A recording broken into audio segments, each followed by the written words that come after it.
Hey guys, how you doing? This is Mango etc. and I'm here today to bring the review for K Return of Kings episode 5. We start off with some reds and blues team up to take out some low rank greens, and everyone's just getting along with each other, happy to be working with one another, except for Shimi, he's upset about this whole team up situation going on. But to that I say, middle finger to you for Shimi. No one really cares about you, so if you don't like the current situation, you know what you can do.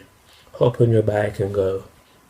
Then we flip over to the Silver King, and he's at the Gold King's house, and he's basically paying his last respects.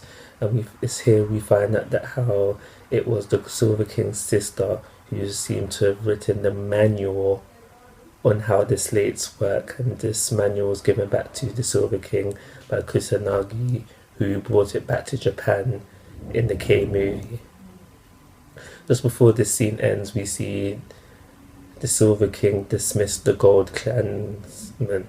So we now know that the Gold Clan is just, they're out of the story. The Gold King is dead and the clansmen have been dismissed, so they are no longer part of the story. We probably won't see them again, but they definitely are not going to be participating in the current events of the story.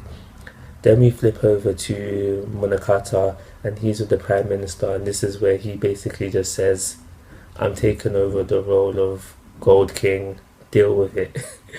He basically just says all of that to the Prime Minister, and that's all that happens there. After that, we have the bit with the Red Clansman and Anna, and the most important thing that happens here is something that Anna says, and it leads me to just think of some few things. So Anna's just mentions that how it's because of the slates that she's been able to make friends, but it's also because of the slates she has lost Munakata. And then she goes on to say, if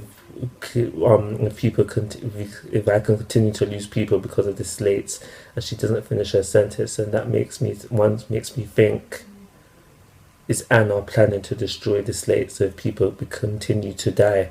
Now that just led me to think about other things as well, like what would happen to somebody if they destroyed the slates. I do believe that how destroying the slates can save the world, but at what cost will it come at?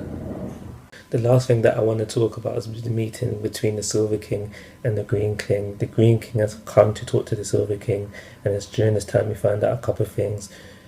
The Green King wants to team up with the Silver King, whereas the Silver King wanted the Green King to join his alliance, the coffee table alliance he calls it. My name is clearly better. But we found out some motives for the Green King as well. The Green King wants to do what the Silver King was trying to do 70 years ago, and that's just the evolution of the human race. During this meeting, we also find out how the power of strains comes from the slates. Now that's just made me think in other things like, how does it differ from the King's powers? But we will get these answers through Nico, because we all know that she has a higher role in this series, so we will get these answers through Nico at a later time. The last thing that we find out is that how the Green King, the Green King is responsible for the whole incident in season 1.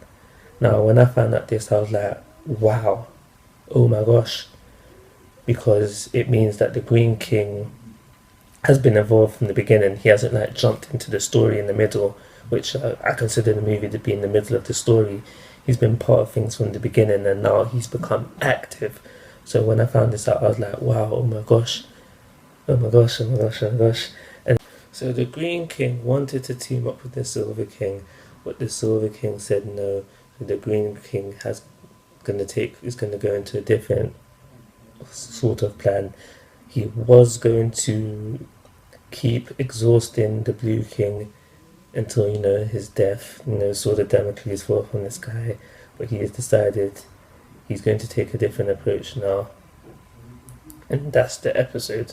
So there was a lot of hype factor in this episode for just finding out things about how, like, for example, the Green King being part of things from the beginning, and just finding out that the strain's power has something to do with the slates.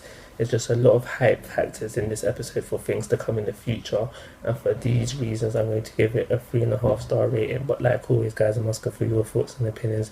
If you haven't already, please subscribe to my YouTube channel, but most importantly, take care, have a nice day.